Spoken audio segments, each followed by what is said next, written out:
Again and again, welcome to my channel e-commerce and tech. This is my second video I'm posting here.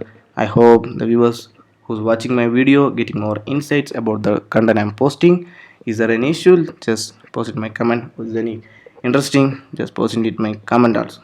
So just don't wait the time, let's go into the topic. So yesterday we discussed about the data and about database. So just overview about that. That is nothing the raw file which describes the attribute of an entity, and the database is the place where we storing the data. So today what is we are going to learn is nothing, just simple thing, which is what are the basic operations are done in the database. Okay, so let's go. So here I listed the basic operations performed on a database.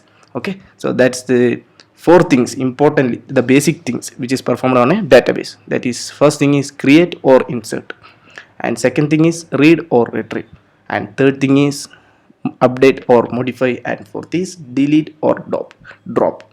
So from these words also we can understand what's actually is happening basically inside the database. Okay, so those operations generally known as CRUD operations, which means CRUD means nothing, C for create, R for read, U for update, and D for delete. So these are the basic operations what we are doing in the database. Everything which is done in, basically it should be must be in between the four among them. Okay, and next thing, so this is something a symbol, a pictorial representation of what is a CRUD. You can see something, this is create, so this is some pictorial representation of creating and reading.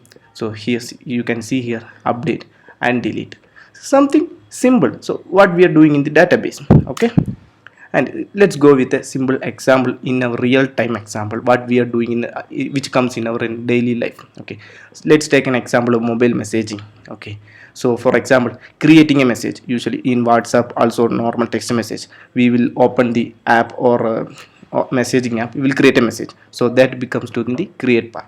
And is there a message we received, we will read that message, right? So that will be goes into the reading part. And if you type some messages and just making some backspace or editing that content, that comes under the update. Okay, and if we want to delete some message, we will delete simply, so that's delete. So that's the basic operations we done in same as in the databases also. Okay, so I hope you will get the more insight about the topic. Thank you for watching my video. Keep support.